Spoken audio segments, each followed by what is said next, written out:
आयुर्वेदा जो हर्ब्स होते हैं, क्या वो वाइग्रा की तरह काम करते हैं? मैं बताऊं, ऐसी ऐसी भी जड़ी बूटियां हैं जो वाइग्रा से भी अच्छे रिजल्ट देती हैं जी। और side effect zero. Sexual wellness के लिए रसायन और वाजीकरण औषधियां हैं। तो ये जो इलाज है डॉक्टर साहब, ये सिर्फ पुरुषों का ही होता है क्या, महिलाओं का नहीं होता?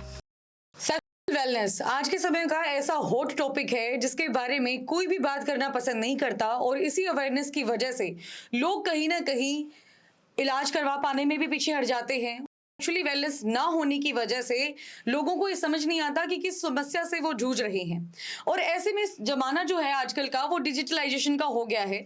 तो ऐसे में बहुत सारे डॉक्टर निकलकर सामने आए हैं जो सोशल मीडिया के माध्यम से आप लोगों को अवेयर करना चाहते हैं, ये पता आपका लगवाना चाहते हैं कि अगर प्रॉब्लम है तो उसका इलाज किस प्रकार से हो सकता है। आपको भी पता है कि जो हमारी बॉडी है वो वात, पित्त और कफ के ऊपर काम करती है।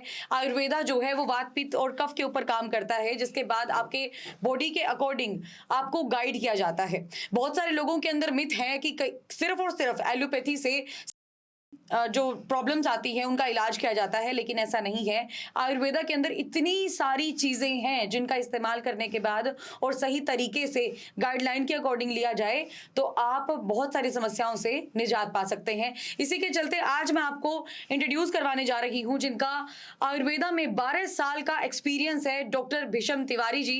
डॉक्टर साहब, आपका बहुत बहुत स्वागत है हमारे चैनल में। धन्यवाद जी। जी, सबसे पहले तो मैं धन्यवाद आपका करना चाहूंगी कि इतने टाइट शेड्यूल में से आपने हमारे लिए टाइम निकाला और आज हम लोग इंटरव्यू करने वाले हैं।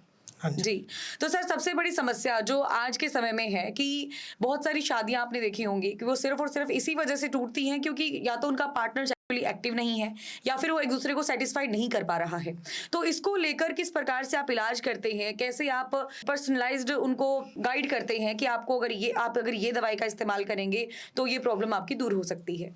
जी देखिए, जितने भी यंग कपल्स हैं जिनकी अभी शादी हुई है या कपल्स जो अभी शादी मतलब उनकी प्लानिंग चल रही है कि रिश्ता तय हो गया, तो उन सबको अपनी सेक्सुअल हेल्थ को लेके जागरूक और सजग होना चाहिए। अपना उसमें हमारे पास आकर वो या ऑनलाइन भी हमसे बात करके अपना क्वालिटेटिव और क्वांटिटेटिव वो एनालिसिस करवाएं कि वो कहाँ स्टैंड कर रहे हैं, आगे वो मैरिज को कम्यूट कर पाएंगे और कहाँ अपने पार्टनर को वो दोनों म्यूचुअल मतलब इसमें अगर हम मेल पार्टनर की बात करें और फीमेल मतलब ब्राइड एंड ग्रूम बोथ जो हैं वो इसको सजगता से लें, क्योंकि एक मैरिज के अंदर आप कहें ना कि उसको मतलब हम ग्लैमरस बनाते हैं, तो कम से कम हमारा जो एक मेन ऑर्गन है जो कि सबसे बेसिक ऑर्गन है ना जिंदगी का, तो वो हमारा सबसे बेस्ट हो, मतलब ग्लैमरस वो हो।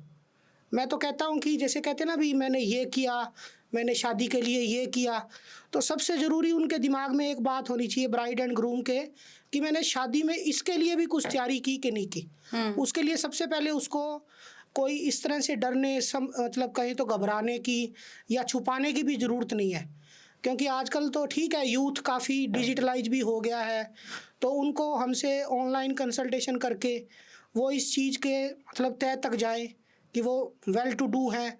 उसके बाद अगर किसी को भी कोई छोटी भी दिक्कत है, कोई बड़ी दिक्कत है, क्योंकि टाइमिंग इश्यूज आते हैं बाद में, या दोनों कपल होते हैं उनकी जो जैसे को कह दे अपने सेक्सुअल फ्रीक्वेंसी है वो मैच नहीं कर पाती, या बहुत से जो लड़के हैं या लड़कियां भी हैं वो एक चीज़ कहते हैं ना पैचअप वहाँ नहीं कर पाते मतलब बेड पे, तो उसमें बहुतों के फोबिया भी होता है, वो बाद में उनको पता लगता है जब वो आजमाने की बात आती है ना। तो इसके लिए वो पहले थोड़ा कहें तो भी जब डॉक्टर के साथ वो कंसल्ट कर लेंगे तो उनको भी अपने अंदर से टटोलने का मौका मिल जाता है कि मैं कहाँ खड़ा हूँ। और या फिर किसी के कोई सच में ही मतलब जिसको कहें कि मेडिसिन से ठीक होने वाली दिक्कत है, तो वो भी बिल्कुल टाइम रहते ठीक हो सकती है, ताकि शादी के बाद किसी को अपना निराश ना होना पड़े और अपने पार्टनर के सामने शर्मिंदा ना होना पड़े, या फिर बाद में ये सामाजिक इशू भी बन जाता है। बिल्कुल, क्योंकि आप देखना कभी भी शादी के बाद क्या होता है कि लड़के की बहुत से तलाक हैं जो वो इसी बात पे आते हैं कि ये परफॉर्म नहीं कर पा रहा, और ये डाइवोर्स का भी एक बेसिक ग्राउंड बन जाता है। बिल्कुल कि मैरिज जो है वो कम्यूट नहीं हो पाई, कंज्यूम नहीं हो पाई, तो इसके लिए उनको डरना नहीं है, कोई घबराना नहीं है, इसको एक ना रूटीन चेकअप की तरह लेना है। जैसे आजकल आपने देखा है बहुत से लोग पहले ही अपना हेल्थ चेकअप कराते हैं पर ये चेकअप रह जाता है, तो इसको वो समझे, समझने से ही इस चीज का आगे सॉल्यूशन है। बिल्कुल सही डरने बात है। घबराने छुपाने से नहीं है, क्योंकि तो डॉक्टर साहब, ब्रांडेड कपड़े या ब्रांडेड चीजें लेने से शादी बहुत सुंदर लगेगी, पर जब कहते हैं ना उस कमरे के अंदर जब पति पत्नी होंगे तो शादी इसी से रंगीन होगी। तो उनको इस तरह से मतलब अंदर से इन चीज को सोच के करना चाहिए, और पहले ही बातचीत करके कंसल्ट करके, और एक इसके अंदर जैसे कहें तो हम हनीमून पैकेज भी इसके अंदर होता है कि वो कैसे, जैसे कहते हैं ना भी ऑल नाइट परफॉर्मेंस कर पाए, तो वो भी वो जानकारी उसकी ले सकता है और उसके लिए भी वो तैयार हो सकता है, ताकि वो दोनों वैसा मतलब रिलेशन बॉन्डिंग पैदा कर पाएँ कि सारी ज़िंदगी वो खुश रहें। क्योंकि वही होता है ना, फर्स्ट इम्प्रेशन लास्ट इम्प्रेशन। और ऐसा भी नहीं है, क्योंकि ये कई बार इसको लेके स्ट्रेस में भी आ जाते हैं कपल्स, तो उसको एक मतलब रियल टाइम एक्टिविटी की तरह लें वो, तो ताकि वो रोज मतलब बेटर परफॉर्म हो और दोनों कपल का जो बॉन्डिंग है वो फॉर एवर लास्टिंग हो। तो डॉक्टर साहब, आपको जैसे 12 साल का एक्सपीरियंस है, तो ऐसी कौन कौन सी गंभीर समस्याएं हैं जो अभी तक आपको लगता है कि कॉमन है लोगों के बीच में, और इसके बारे में जागरूक करना बहुत ज़्यादा ज़रूरी है? देखिए, जैसे कहते हैं ना, चलते चलते कोई बात दिक्कत आ गई शरीर में और वो समझ भी नहीं आई, तो सबसे जो बेसिक एक प्रॉब्लम आती है कि धीरे धीरे जो व्यक्ति का जैसे टाइमिंग गिरता जाता है, पर वो उसको नेचुरली ले लेता है ना, पर इतना जल्दी भी वो नेचुरली नहीं होता, क्योंकि आयुर्वेद में भी ना अवस्था बताई है, शारंगधर संहिता में अपने 10-10 साल के हिसाब से अवस्था बताई है, और आयुर्वेद में जो वैसे भी चरक संहिता में अवस्थाएं बताई हैं। अवस्था मतलब जैसे 25 साल तक वो मतलब बाल अवस्था ही लेते हैं उसको, भी वो जवान होगा, 25 से 60 तक वो प्रौढ़ अवस्था, मतलब उसमें वो उसका कुछ नहीं गिरेगा वहाँ जब तक, तो उसको देखना चाहिए कि मैं 25 से 60 के बीच में हूँ, तो मैं इतनी जल्दी भी नहीं गिरने वाला, मतलब मेरी सेहत में गिरावट नहीं आएगी। राइट। तो वो उसको एक नॉर्मल लेके, वो कई बार क्या है कि टाइम पे उस पे काम नहीं करते, जैसे अगर उसकी टाइमिंग गिर रही है या उसको कोई मेजर मतलब साथ में कोई हेल्थ प्रॉब्लम आई है, तो दोनों को वो ठीक करे। स्ट्रेस की वजह से भी होती है ये चीज़ें? हाँ, आजकल तो जो बढ़ता जो हमारा स्ट्रेस कह ही सकते हैं हम, क्योंकि मेजर यही बात देखने में आती है कि व्यक्ति एट अ टाइम जो काम कर रहा है ना, तो वो वहाँ प्रेजेंट ही नहीं है, क्योंकि वो मानसिक तौर पे कहीं और भी उलझा हुआ है। तो यही स्ट्रेस का मेन मकसद मतलब मेन कारण है ना, और इसके कारण ही वो जैसे कभी बेड पे भी जब वो जाता है ना, तो वो उस तरह की वो परफॉर्मेंस भी नहीं आती उसको, क्योंकि सारे दिन वो स्ट्रेस में है, तो उसको वो एड्रेस भी नहीं कर पाता, और वो उसकी धीरे धीरे जो सारे नर्वस सिस्टम पे भी वो असर डालने लगती है। बिल्कुल। तो इस तरह से वो बहुत सी इन चीज़ों को एड्रेस ना करके वो जैसे कह दें तो इसके लिए स्टिमुलेंट मेडिसिन लेने लग जाते हैं, अपने आप से भी, किसी साइकोलॉजिस्ट को भी कंसल्ट नहीं करते, या आयुर्वेदिक में भी जो हमारे रसायन वाजीकरण जो चिकित्सा हम करते हैं जी ना, उसके लिए भी वो हमें अप्रोच नहीं करते, तो गलत रास्ते पे मरीज चला जाता है। कई बार पेशेंट ये सोचते हैं कि अगर इलाज करवाने के लिए पहुंच गए तो उनको इमीडिएट रिजल्ट चाहिए, लाइक एकदम से ही, और आयुर्वेदा आपको पता है slow and steady wins the race वाली बात होती है, तो ऐसे में पेशेंट को किस प्रकार से आप सेटिस्फाइड कर पाते हैं डॉक्टर साहब? देखिए, आयुर्वेद के बारे में जो ये धारणा चला दी गई है कि slow and steady wins the race, पर कोई ये नहीं समझता कि it will act and it will perform like a concrete structure.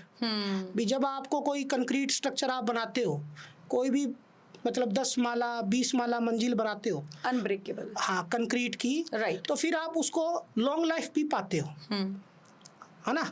तो आयुर्वेद को इस तरह से अगर आप समझने लग गए जब कि हमने कुछ ऐसा ले लिया या ऐसा हमने कोई ट्रीटमेंट करवा लिया जो हमारे उस कंक्रीट स्ट्रक्चर जिसको कहते हैं ना नर्व्स ऑफ स्टील की तरह वो हमें फायदा देने वाला है, तो आपको वो थोड़ा बहुत जो 2 महीना 1 महीना 4 महीने का जो समय है ना, वो आपको उन बेहतरीन 10 20 50 सालों के आगे बहुत थोड़ा लगेगा। राइट। और आपको भी पता है कि एक फसल भी हम उगाते हैं ना, तो देख 2 सीजन में, रबी एंड खरीफ, 6-6 महीने लग जाते हैं फसल उगाने में। तो जब हम आपके शरीर की 7 धातुएं, रस, रक्त, मांस, मेद, अस्थि, मज्जा और शुक्र को जब हम पुष्ट करते हैं, तो उसमें भी एक कालावस्था है, जो एक नेचुरल कालावस्था, कि जब 7-7 दिन रस एक धातु में रुकता है, तो ये एक नेचुरल रेजीम है। और आप कभी भी समझना कि शरीर में कोई भी बीमारी एकदम नहीं आती है। तभी मैं आपको इससे पहले बोला मैंने कि वो धीरे धीरे उसके अंदर वो गिरावट आ रही है, उसको वो नेचुरल मान लेता है, जबकि उसको वहीं एड्रेस करने की ज़रूरत है। क्योंकि एक छोटा सा है एग्जाम्पल, हम कब्ज का कोई चूरन खाते हैं आयुर्वेद का, सुबह हम फ्रेश होने आराम से जाते हैं, क्योंकि उसने हमारे वहीं बेसिक आंतों पे काम करना है, तो वो हाथों हाथ आपको काम दे रहा है जी। पर जब आपने 7वें पायदान पे काम करना है, तो उसको वो एक नेचुरल टाइम चाहिए। किसी भी मेडिसिन को, कोई भी जड़ी बूटी, कोई भी औषधि योग है, काम वो निश्चित कर रहा है, और जब उसका असर आ जाएगा तो वो एक, जैसे कहते हैं ना, आपकी परमानेंट असर आता है उसका। कोई ये मतलब भागने वाला इलाज नहीं है, ये स्थायी और सुरक्षित और परमानेंट इलाज है। तो ये जो इलाज है डॉक्टर साहब, ये सिर्फ पुरुषों का ही होता है क्या, महिलाओं का नहीं होता? देखिए महिलाओं में कॉमन प्रॉब्लम भी जाननी है मैंने। हाँ जी बिल्कुल। देखिए, महिलाएं और पुरुष, आयुर्वेद इनको कोई भेद से नहीं देखता। वो तो 7 धातुएं दोनों में है जी। जैसे शुक्र 7वीं धातु अगर व्यक्ति में है, पुरुष में, तो आर्तव शुक्र की जगह है, वो स्त्री शुक्र है, तो उनके अंदर इलाज होगा। और उनके अंदर जो संस्थान है, जिसको हम गर्भाशय कहते हैं, गर्भशैया, तो उससे जो जुड़ी दिक्कतें हैं, जैसे आजकल आप कहिए कि सबसे पहले उसमें बीज ग्रंथि दोष आ गया, जिसको आजकल पीसीओडी कहते हैं, polycystic ovarian disease, polycystic ovarian syndrome, क्योंकि उसके अंदर जो अंडा बनता है हर महीने, वो रिलीज नहीं हो पा रहा, वो एक साथ इकट्ठा हो रहा है जी। उसको आयुर्वेद में जैसे स्त्री पुष्प कहते हैं, स्त्री पुष्प, उसमें टर्म है स्त्री पुष्प जी। तो वो पुष्प दर्शन नहीं हुआ, है ना। तो दूसरा, उसके अंदर जो रक्त प्रदर, मतलब बहुत ज्यादा उसके अंदर मेंसेस आते हैं, हैवी मेंसेस। फिर श्वेत प्रदर, ये भी जो डिजीज, मतलब जिसको आम भाषा में लुकोरिया, वाइट डिस्चार्ज कहते हैं। आयुर्वेद इस वाइट डिस्चार्ज को समझने वाली बात है कि सारे शरीर की हेल्थ से जोड़ के देखता है जी। और जो रक्त प्रदर है, उसको भी आयुर्वेद आपके ब्लड की, जिसको कहते हैं ना, रक्त आपका प्रसादन अच्छा होगा तो आपके रक्त प्रदर नहीं होगा, क्योंकि रक्त के अंदर जब पित्त की मात्रा बढ़ जाएगी तो वो गर्भाशय के अंदर रुक नहीं पाता, है ना जी। तो मेंसेस ज्यादा आते हैं, हैवी आते हैं। फिर जितनी भी उसके अंदर आप आजकल फाइब्रोइड कहते हैं, जो वो मांस दोष है, जो गर्भाशय का मांस दोष है, वो फाइब्रोइड है, उसके अंदर वो गर्भाशय ग्रंथि हो गई। तो इस तरह से इन सब चीज़ों को आयुर्वेद उसके पूरे शरीर को ठीक करके ठीक करता है, क्योंकि गर्भाशय है ना, जो जैसे शुक्र है, वो परम धातु है जी। परम धातु मतलब the supreme content of body that can create an another life form. तो इसी तरह से जो स्त्री का पुष्प है, जो उसका अंडा है ना, वो भी एक सुप्रीम चीज है जी। कि वो सारे शरीर की हेल्थ उसके ऊपर डिपेंड करती है, और उससे ही सारे शरीर की हेल्थ है। क्योंकि HPO एक्सिस का आज नाम लिया जाता है कि हाइपोथैलेमस, पिट्यूटरी और ओवेरियन एक्सिस। तो हाइपोथैलेमस तो हमारे ब्रेन में है, जहाँ पर हमारा श्रृंगाटक अधिपति मर्म है, वहीं पे हाइपोथैलेमस है, वहीं से सारा शरीर कंट्रोल हो रहा है, हार्मोन। तो ये सारे शरीर से ही जुड़ी चीजें हैं, अलग अलग नहीं है। आयुर्वेद में भी जो शरीर और मन को अलग अलग नहीं समझा जाता। आयुर्वेद में सुश्रुत संहिता के अंदर सूत्र स्थान 15वें अध्याय में यही बताया है कि समदोषा समग्निश्च समधातु मल क्रिया जी, पर सन इंद्रिय आत्मा मनः स्वस्थ इत्यभिधीयते। मतलब समदोष वातपित्त कफ, सम अग्नि जठराग्नि भूताग्नि धात्वाग्नि। सम अग्नि मतलब जो आपकी खाना पचाने की और शरीर में जितने भी केमिकल रिएक्शन क्रिया है जी। समदोषा समग्नि, सम धातु मतलब यही रस रक्त मांस मेद अस्थि, ये 7 धातु सम हो। सम मतलब इक्वल, ठीक है ना, जो उनका सही प्रमाण है। फिर प्रसन्न, प्रसन्न मतलब हैप्पी, इंद्रिय मन स्वस्थ इत्यभिधीयते। मतलब प्रसन्न क्या क्या होना चाहिए, शरीर, इंद्रिय, इंद्रिय मतलब जो आपकी सेंसेस हैं, और मन जो आपका प्रधान इंद्रिय, और आत्मा, ये सब प्रसन्न होंगे। ये सब होने के बाद जब ये सब प्रसन्न होंगे तभी आप स्वस्थ हो। बिल्कुल। आज एक अमीर आदमी के पास सब कुछ है, अच्छी तरह वो खा पी रहा है, आगे पीछे उसके डॉक्टर हैं, हर चीज के लिए उसके पास आदमी है, वो खुश नहीं है। क्यों? उसकी आत्मा तृप्त नहीं है ना भाई? जी। आज उसको अंबानी जी बनना है, आज उसको टाटा बिरला बनना है, वो तरक्की कर रहा है, करेगा, है ना? आज आप अडानी जी की भी स्पीच सुनोगे ना, वो ये नहीं कहते कि मैं ऐसे हो गया था, मैं ऐसे हूँ, मैं चल रहा हूँ। एक जगह उन्होंने बोला, जी, मतलब वो स्थिर है, पर जिसकी आत्मा स्वस्थ नहीं है, आत्मा में प्यास है, वो स्वस्थ नहीं है। ऐसे ही किसी के मन में प्यास है, किसी का पार्टनर सुंदर है और उसको दूसरा पार्टनर सुंदर चाहिए, तो इसीलिए इन सब की क्रिया स्वस्थ और प्रसन्न होगी, तभी हम स्वस्थ हैं। तो आयुर्वेद कभी इनको अलग नहीं देखता। और हम भी जब चिकित्सा करते हैं तभी तो आप जब भी किसी भी आयुर्वेदिक फिजिशियन से कंसल्ट करेंगे, वो आपकी फूड हैबिट से लेके आपकी जो रोज की क्रिया है उस पर भी गौर करता है। जी, आपकी फूड हैबिट्स पे भी वो गौर करता है, तभी उसकी दवाई पूरी होती है और तभी उसका कंसल्टेशन पूरा होगा। तो हम भी जब नेचर हॉस्पिटल में किसी से भी कंसल्ट करते हैं, चाहे ऑनलाइन है चाहे फिजिकली हम उसको देख रहे हैं, जी। तो इन सब चीज़ों पे ही गौर की जाती है। डॉक्टर साहब, नो डाउट, जैसे मैं इंटरव्यू कर रही हूँ, एक बात तो मुझे समझ में आ गई, और मैंने पहले भी बहुत सारे आयुर्वेदा पे इंटरव्यूज किए हैं कि आयुर्वेदा लॉन्ग टर्म तो होता है, लेकिन बात आती है अब साइड इफेक्ट्स की, क्योंकि लोगों के मन में ये मिथ भी कहीं ना कहीं है कि अगर दवाई लेनी शुरू कर दी तो कुछ ना कुछ उसका साइड इफेक्ट भी आएगा। तो क्या आयुर्वेदा का साइड इफेक्ट होता है इसमें, जैसे सेक्सुअली अगर कोई भी अपना इलाज करवाना चाहते हैं तो? देखिए, पहले तो सब कुछ समझा जाता है, पेशेंट की सारी हिस्ट्री हो गई और पेशेंट की हेल्थ स्टेट हो गई, जी, तो उसी के हिसाब से सही तरह की दवाइयाँ, जड़ी बूटियाँ और डोज सिलेक्ट की जाती है। जी, और ये तो बात होगी कि हम जो प्रिकॉशन रख सकते हैं और सभी रखते हैं।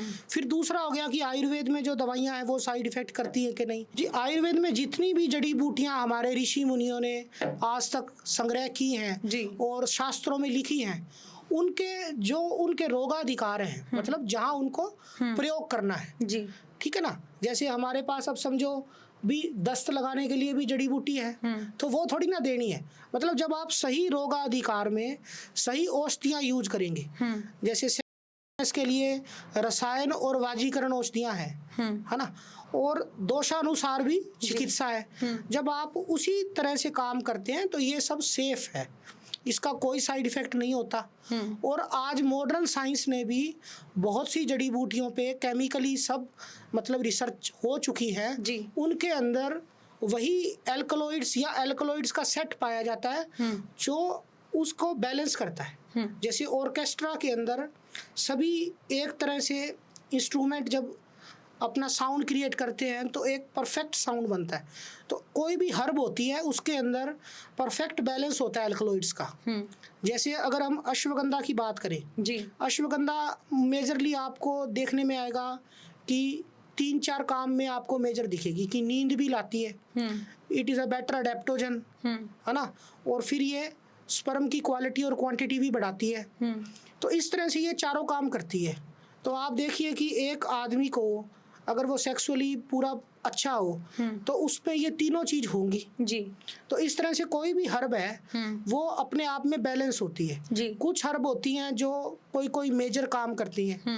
जैसे हम कोंच की बात करें तो कोंच से आज डोपामिन निकाला जा रहा है, जी, और इसके अंदर डोपामिन होता है नेचुरली, मूड एनहेंसर।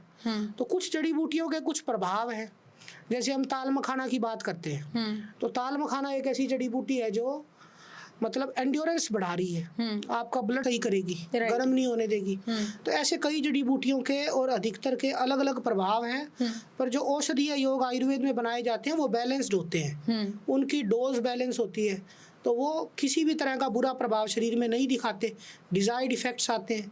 तो यही आयुर्वेद की सुंदरता है कि वो इतनी चीज़ों को मिला के और आपको एक अच्छा हेल्थ बेनिफिट प्रोवाइड करवाता है। डॉक्टर साहब, एक समाज के अंदर मिथ है ये, और देखिए सेक्स पर हम लोग बड़ा खुल के बात कर रहे हैं कि अगर कोई लड़का या लड़की करता है तो जो उसका इरेक्टाइल है वो डिसफंक्शन हो जाएगा। तो क्या ये सही है या गलत है, और गलत है तो फिर क्यों है? क्या कहेंगे इसके बारे में आप? देखिए, आयुर्वेद में सबसे पहले तो मतलब इसकी उम्र डिसाइड की है। उम्र उसके अंदर बताई गई है कि 25 साल का लड़का हो और 16 साल की लड़की हो या 18 साल की भी एक जगह बताई है। जी, मतलब अब उन्होंने वो एज क्यों डिसाइड की, वो एक सेक्सुअल और प्लस जो उसका मेंटल मैच्योरेशन, वो उसकी एज है। आज भी ये कहा जाता है कि मॉडर्न साइंस में कि लड़की के जो हार्मोन है वो उसको जल्दी मैच्योर कर देते हैं और मेल को थोड़ा टाइम लगता है। और वैसे भी हम देखें तो ये प्रैक्टिकली भी सामाजिक तौर पे सच है। तो पहले आजकल क्या हो गया, ये जो वाली, मैं तो इसको महामारी भी कह दूं तो कोई कम नहीं है, क्योंकि जब किसी का वो अवस्था ही नहीं है और वो उसको ओवर यूज कर रहा है, मतलब फिजिकली तो वो उसमें पावर गेन कर ले You पहले। mean to say this is not natural actually? हाँ, इट इज नॉट नेचुरल। मतलब जो मतलब जिसको हम कहें तो स्त्री और पुरुष जो एक स्वाभाविक काम क्रीड़ा करते हैं वो ही नेचुरल है, बाकी सब अननेचुरल है। Right. और जो अननेचुरल है वो कभी हमारे पक्ष में नहीं होता, वो हमें धीरे धीरे बीमारियों की तरफ ही लेके जाएगा। और दूसरा जो एक जागरूकता वाली बात जो एक पर्सनली भी जो आज के यूथ को समझनी चाहिए कि वो पहले फुली मैच्योर तो हो जाए, तभी वो उसका यूज शुरू करें। और प्लस उनको उसके अंदर उससे जुड़ी बीमारियां, इन्फेक्शन, इनका भी ध्यान होना चाहिए। अधिकतर जो आप लड़कियों की बात करते हैं, क्योंकि फीमेल्स में यूरिनरी ट्रैक्ट का रास्ता छोटा होता है, तो वो इस तरह के चीज़ों के कारण जल्दी जल्दी इन्फेक्शन का शिकार हो जाती हैं, क्योंकि उसके अंदर अब वही बात है भी, ये चीज़ें इंद्रियां वश नहीं होता, तो वो किसी भी तरह से कोई भी चीज़ इस्तेमाल करती हैं। और जो लड़के हैं वो नए नए फैंटेसी क्रिएट करते हैं, तो नेचुरल नहीं है। इसको जहाँ तक हो अवॉइड किया जाना चाहिए और लिमिट भी किया जाना चाहिए। मैं इसका किसी को लेवरेज नहीं दे सकता, खुश करने के लिए मैं हाँ नहीं भर सकता। Exactly. आपको वास्तविकता पहचाननी होगी। और दूसरा एक बात है कि जब तक आपके नेचुरली टेस्टिस मैच्योर ही नहीं हुए हैं, आपका स्पर्म मैच्योर ही नहीं हुआ, उस अवस्था से पहले अगर आप इसको, जैसे कोई पेड़ है वो अभी पूरा उसका मतलब हमें लकड़ी पकी ही नहीं है और उससे पहले हम उसको काट लें, तो ना तो वो जलाने में काम आएगी, ना लगाने में काम आएगी, ना ही उसमें कोई स्ट्रेंथ होगी। और ये जितने भी पतलापन, ढीलापन, छोटापन, एक छोटी सी ऐसे मतलब ये टर्म बन गई कि पतलापन, ढीलापन, छोटापन, टेढ़ापन, ऐसे इकट्ठी बोल दी जाती है। अब उनका सबका जैसे कहे ना तो रूट कॉज ये मास्टरबेशन ही है। क्यों हुआ? क्योंकि उसने सही टाइम पे उसको यूज नहीं किया, उम्र से पहले वो लग गया, तो उसका जो भी फाइबर ही है ना वो टिश्यू ही है ना, वो क्रिएट कहाँ से होगा, वो ग्रो कहाँ से होगा। तो क्या इसका इलाज भी है आयुर्वेदा में? आयुर्वेद के अंदर अगर बहुत ही किसी ने मतलब कहें तो उसको डैमेज ही कर लिया है तो उसका इलाज तो अवस्था देख के होता है।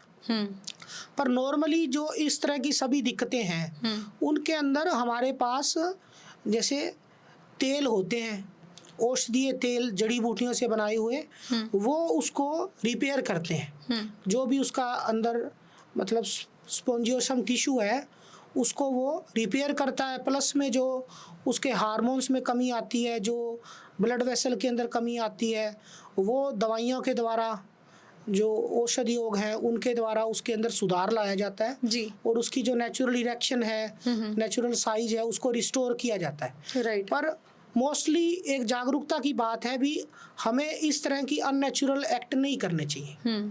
और जो लड़कियां हैं वो आजकल जैसे प्री मैरिशल चल रहा है और ये बड़ा कॉमन और इसको लेके बड़ा मतलब लोग फॉरवर्ड हो गए हैं, तो उसमें भी उनको अपनी जो प्राइवेट पार्ट है उसकी सेहत के लिए उनको औषधियाँ यूज करनी चाहिए, ताकि उनके मतलब जिसको कहें कि अगर वो जवान है तो वो जवान लगे, मतलब उसमें बुढ़ापे वाले या बड़ी उम्र के लक्षण ना आए। तो इसके लिए भी वो उस हेल्थ को रिस्टोर करने के लिए भी आयुर्वेदिक उसमें औषधियाँ रखने की भी दवाइयाँ होती है अंदर, जो उसका नेचुरल फर्मनेस और उसका जो अंदर का साइज है, टिश्यू है, उनकी हेल्थ सुधारती हैं। और प्लस में उनके जो जैसे कहें तो उसके कारण जो हड्डियों के अंदर जो नुकसान आता है ना, जो कमजोरी आती है, जो बच्चेदानी में जो कमजोरी आती है, बार बार इन्फेक्शन होने की जो टेंडेंसी है, इन सब का भी आयुर्वेद में बहुत अच्छा इलाज है और शर्माने घबराने की जरूरत नहीं होती। बिल्कुल। इनके बारे में यूथ जो है वो खुल के बात करे और इसकी वास्तविकता समझे। Exactly. किसी भी प्रोपागेंडा या प्रोडक्ट जिनको बेचना है या जिनको आपको जैसे कहते हैं ना, पहले तो गलत रास्ते ले जाओ, फिर एक मार्केट क्रिएट करो और फिर उसका इलाज करवाओ। बिल्कुल। तो आजकल वैसा काम ज़्यादा हो रहा है और ऐसा गलत प्रचार में यूथ ना फंसे। हम उनको राइट जागरूकता, राइट गाइडेंस देने के लिए है। और कभी भी वो नेचर हॉस्पिटल में हमसे फ़ोन करके इस तरह की कंसल्ट करके या अपॉइंटमेंट लेके भी खुल के हमसे बात करके समझें। बिल्कुल। तो डॉक्टर साहब, जैसे नेचर हॉस्पिटल के अंदर आप हैं और 12 साल का आपका एक्सपीरियंस है, हिसार से बिलोंग करते हैं, तो नो डाउट बहुत सारी क्यूरीज आपके पास आती होंगी। इस बात में तो दो राय है ही नहीं। लेकिन एक बात मैं ज़रूर जानना चाहूँगी, जैसे जैसे उम्र इंक्रीज होती है, लाइक बढ़ती जाती है, तो लोगों में शुगर, बीपी की प्रॉब्लम बढ़ जाती है। तो ऐसे में लोग सोचते हैं कि अवॉइड ही करना चाहिए, लाइक इंटीमेट होना। इस तरह के पेशेंट्स भी आपके पास आते हैं जो कंसल्ट करते हो इन बातों को? हाँ, देखिए, शुगर जिनके भी है, डायबिटीज़ के जो मरीज हैं और जितने भी हार्ट के मरीज हैं, इन दोनों में बॉडी में चेंजेस भी आ रहे हैं रेगुलर। जैसे हार्ट के मरीजों में एथेरोस्क्लेरोटिक चेंजेस बोलते हैं, मतलब जो रक्त की धमनियां है वो काठिन्य है ना, उसमें वात की वृद्धि हो गई है। और दूसरा, जो शुगर के मरीज हैं उनके अंदर उसके साइड इफ़ेक्ट जो शुगर के, जी। मतलब जो भी बढ़ा हुआ ग्लूकोज लेवल है वो आपकी ब्लड वेसल, किडनीज और जो आपकी अंदर की जो उसकी इंटीमा लेयर होती है तो उसको वो डैमेज होता है जी। और उसके कारण आपकी नर्व डैमेज भी हो रही है, ब्लड वेसल भी डैमेज हो रही है। तो इसके जो प्रभाव हैं वो धीरे धीरे उसकी सेक्सुअल हेल्थ पे दिखते हैं। तो इसको लेके बहुत से लोग तो इसको समझ ही नहीं पाते क्योंकि उनका शुगर भी अप डाउन जा रहा है, वो उसी से जूझ रहे हैं कि मेरा आज इतना लेवल है, मैं इतनी दवाई बढ़ा दी, मैं ये कर दी। अब लेवल तो चलो खाने पीने या टेंशन से भी बढ़ गया जी। पर जो एक कांस्टेंट उसको नुकसान हो रहा है, या हार्ट का मरीज है वो इस टेंशन में है कि मेरा आज बीपी इतना है या आज मैंने नमक कम खाया, ये टेंशन भी बहुत जरूरी है जी। या इसके प्रति सजग रहो। पर एक जो कांस्टेंट डैमेज हो रहा है किसी बीमारी के कारण जी। तो उसको जो एक कहते हैं ना, उसके लिए हमारे पास जो आयुर्वेद में रसायन चिकित्सा होती है। जी।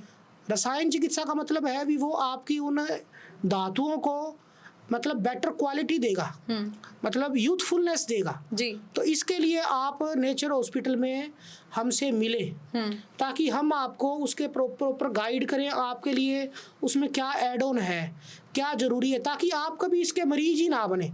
मतलब ये समाज में आयुर्वेद की आप कहो कि देन मानी जाती है कि वो रसायन चिकित्सा करके आपको बीमारियों में जो कॉम्प्लिकेशंस आनी है या वो बीमारी जो ठीक नहीं होनी, जैसे आयुर्वेद में भी उसको प्रत्याख्य याप्य कहते हैं। कुछ बीमारियां ठीक नहीं होनी होती, उनमें दवाई लीजिए तो आप ठीक है, आपको ओके है, वेल टू डू है, पर दवाई नहीं छूटती। तो ऐसी बीमारियों में रसायन चिकित्सा भी साथ में चलती है बिल्कुल। ताकि उसकी क्वालिटी मेंटेन रहे। जिसको कहे ना, गाड़ी भले ही पुरानी होती जाए और उसको अच्छा रंग करवा के रखो, अच्छा सर्विस करके रखो तो हमेशा ठीक रहेगी। बिल्कुल। तो ऐसे ही शरीर को रसायन चिकित्सा से मेंटेन करें ताकि आपके ये आगे दिक्कतें ही ना आए, सेक्सुअल दिक्कतें। और फिर भी अगर किसी के इस तरह का प्रभाव आता है तो उसका प्रॉपर हिस्ट्री, प्रॉपर मैनेजमेंट और फिर आयुर्वेद की जो वाजीकरण औषधियां हैं उनके द्वारा इसको बिल्कुल रिकवर कर लिया जाता है जी। और वो अपना नेचुरल स्टेट और हेल्थ उसका पाता है, वो मरीज ठीक होता है। डॉक्टर साहब, एक आखिरी सवाल भी मैं आपसे पूछना चाहूँगी। पॉडकास्ट में ज़्यादा लंबा भी नहीं करना चाहती क्योंकि आई थिंक जितने भी सवाल जवाब थे वो हमारे क्लियर हो चुके हैं। लेकिन एक आखिरी सवाल, कई लोग सोचते हैं कि जो आयुर्वेदा के जो हर्ब्स होते हैं वो वाइग्रा की तरह काम करते हैं। एक ये लोग बड़ी नेचुरल रहती है लोगों के अंदर, और वही बात है कि आयुर्वेदा को जब तक नहीं जान पाते, पहचान पाते, तब तक डर भी लगता है और जितने भी मिथ सुनते जाएंगे उतना ही ज़्यादा अपने दिमाग के अंदर कचरा भरते जाएंगे। तो इसको लेकर आप क्या कहेंगे कि आयुर्वेदा जो हर्ब्स होते हैं क्या वो वाइग्रा की तरह काम करते हैं? आयुर्वेदा की जो हर्ब्स हैं उनको आप एक वाइग्रा बोल के या वाइग्रा की तरह काम करके जी। आप उसको लिमिट नहीं कर सकते। आपको क्या पता, मैं बताऊं, ऐसी ऐसी भी जड़ी बूटियां हैं जो वाइग्रा से भी अच्छे रिजल्ट देती हैं जी। और साइड इफेक्ट जीरो। आयुर्वेद में जो ये सेक्सुअल वेलनेस की जो जड़ी बूटियां हैं उनकी कैटेगरीज बनाई हुई हैं। शारंगधर संहिता में भी इसके लिए टर्म्स आती हैं, जैसे शुक्र जनन, मतलब शुक्र को पैदा करवाने वाली। जी। शुक्र श्रावक, शुक्र पैदा हो गया, अब उसका आगे निकलना चाहिए, है ना। फिर शुक्र स्तंभक, भी जो आपका शुक्र है उसको मतलब टाइमिंग बढ़े आपकी, वो रुके, है ना। उसके बाद आती हैं जो वाजीकरण, एक पूरा इसका अध्याय है आयुर्वेद के अंदर जी। उसके अंदर एनिमल बेस्ड चीज़ें भी हैं, जैसे आपको पता है अभी अंडे खाने चाहिए, है ना। तो आयुर्वेद में अलग अलग भी चीज़ों के, अंडों के प्रयोग लिखे हैं। जी जैसे आपको पता है अभी मांस खाना चाहिए, आपको पता है ना, ये एक नेचुरल चीज़ पता है, पर आयुर्वेद में भी इनके बारे में सब चीज़ें लिखी जी। हैं। ऐसे ही उड़द की दाल है। अब उड़द की दाल मैं कहूँगा कि सबके घर में रखी हुई व्याग्रा है, ठीक है ना। वो उड़द की दाल अगर आप खाते हो बना के विधि पूर्वक, जी, है ना, तो आपको बहुत अच्छी बूस्ट मिलेगा। ऐसे ही कई और चीज़ें भी हैं जो बिल्कुल, मतलब ड्राई फ्रूट्स ही ले लीजिए। जैसे उसके अंदर आपको पता है अभी ड्राई फ्रूट्स नॉर्मली लोग खा रहे हैं, है ना, वो लोगों में जानकारी है। तो ये जानकारियाँ कहाँ से आई? ये आयुर्वेद से ही धीरे धीरे लोगों में उसका प्रचार हुआ है। राइट। जैसे दूध और घी है, मैं तो कहता हूँ ये बहुत शानदार व्याग्रा है। आप व्याग्रा को कह के, मैं तो कहता हूँ इनको छोटा मत कीजिए आप, क्योंकि व्याग्रा का नाम हमें ज़्यादा भी नहीं लेना चाहिए, हमें इनका फ़ायदा देखना चाहिए। जी, जैसे दूध घी भी नेचुरल व्याग्रा कहूँगा मैं, तो आप खाइए, आपकी सेक्सुअल हेल्थ बहुत अच्छी रहेगी, बिल्कुल, है ना। तो आयुर्वेद के अंदर इन सब का अलग अलग वर्गीकरण है। मतलब इलाज घर की चीजों से ही शुरू कर सकते हैं अगर कोई हाँ। करना चाहे तो। आपके घर में भी वो चीज़ें रखी है जो आपको बूस्ट कर रही हैं। जी, और सबसे बड़ी बात, आप अपने मन को खुश रखिए, आप अपने मन में वहम ना आने दीजिए, और कहते ना भी चीज़ की तह तक जाइए, जी, समझिए उसको। अब नेचर हॉस्पिटल में हमारा जो मेन मकसद किसी को दवाई बांधना नहीं होता, उसको उस बीमारी से उसको यथास्थिति अवगत कराना होता है। राइट। फैसला तो वो अपने आप ले लेता है, बिल्कुल। समझदारी सब में है। तो यही जरूरी है समाज में आज, कि चीज को टैबू ना बनाओ, जी, चीज के बारे में गलत धारणाएं ना बनाओ। इतनी अच्छी दुनिया है, इतनी जल्दी प्रचार प्रसार की सामग्री फैलती है। ये थोड़ी ना आज अखबार छपेगा परसों जाएगा, बिल्कुल, अभी चीज आएगी, लाइव स्ट्रीम हो जाएगी, हाँ, और लोगों तक जानकारी पहुंच जाएगी। बिल्कुल सही बात है। इसी माध्यम के लिए हम आपके साथ यहाँ बैठे हैं। जी, तो सही जानकारी पहुंचना, मिलना, उसको सही रूप में प्रयोग करना, यही आज की सबसे बड़ी जरूरत है। जी, और आयुर्वेद के अंदर घरेलू चीज़ों के उपाय से लेके, जैसे मैं आपको दूध घी, उड़द की दाल, है ना, और फूल मखाने, ड्राई फ्रूट्स, ये तो मैं आपको बता ही रहा हूँ। शहद बहुत अच्छा नेचुरल व्याग्रा है। आपको हनी मून, ये शब्द कहाँ से आया? जी, हनी मून जो विदेशों से शब्द आया ना, तो जो मतलब दुल्हन का जो पिता होता था, वो वर को शहद का घड़ा देता था, ताकि हाँ, ये हनीमून है, ताकि वो उसको खाए और नेचुरली बूस्ट हो। राइट। अब हम कहाँ जंगलों का नेचुरल शहद खा रहे हैं, तो डब्बा पैक खा रहे हैं। तो मतलब वो हनीमून वहां से शब्द आया है। नेचुरली व्याग्रा हनी भी है। जी, तो आप अच्छी चीज लें, फिर उसके बाद में जो अगर कोई नेचुरली कोई बीमारी आ भी गई है, तो उसके बारे में गलत ना करके जायज, जो जिसको कहते हैं ना मेन सोर्स है, आप बात करें, खुल के बात करें, और अपनी दिक्कतों को जल्दी से जल्दी ठीक करवाएं। जी। तो डॉक्टर साहब भिसम तिवारी जी हमारे साथ मौजूद थे, जिन्होंने हर एक चीज को लेकर बड़ी ही डीपली नॉलेज हमारे चैनल के थ्रू आप लोगों के साथ शेयर करी है। और इस बात में दो राय नहीं है कि आयुर्वेदा युगों से लोगों का इलाज करता आ रहा है। लोग एक टाइम पर एलोपैथी की तरफ ज्यादा स्विच हो गए थे, लेकिन एक समय अब ऐसा आ गया है कि लोग अब अगर खांसी हो जाती है तो बाहर जाकर कुछ और मेडिसिन लेने की बजाय घर पर ही एक काढ़ा बनाकर बच्चों को देना पसंद करते हैं, ताकि बच्चा नेचुरली उस चीज के ऊपर काम कर पाए। उसी तरीके से सेक्सुअली प्रॉब्लम्स जितनी भी कॉमनली लोगों में फैली हुई थी, मिथ फैले हुए थे, भ्रम फैले हुए थे, वो सारे के सारे डॉक्टर से मैंने कंसल्ट करने की पूरी कोशिश की है। अगर इसके साथ ही आपके मन में कोई भी सवाल जवाब है तो मैं डॉक्टर साहब का आपको नंबर प्रोवाइड करवा रही हूँ। इस नंबर पर कॉन्टेक्ट करने के बाद कोई भी बीमारी का इलाज आप पूछ सकते हैं, स्पेशली को लेकर। और दूसरी सबसे बड़ी बात, आप लोगों की आइडेंटिटी हाइड रखी जाएगी, क्योंकि बहुत सारे लोगों के मन में ये चीज रहती है कि कहीं ना कहीं मेरी आइडेंटिटी रिवील ना कर दी जाए। तो ऐसा कुछ भी नहीं होने वाला। आप कभी भी कॉल कर सकते हैं, कंसल्ट कर सकते हैं, और अगर आपको मिलने के लिए आना है तो आपको नेचर हॉस्पिटल में आना पड़ेगा। आपको अगर एड्रेस पर जाना है तो बहुत सारे लोगों के मन में एड्रेस को लेकर भी होगा, तो रामा कॉम्प्लेक्स के शॉप नंबर 32 में नेचर हॉस्पिटल है, वहां पर आपको जाना है, नीलम सिनेमा के पास।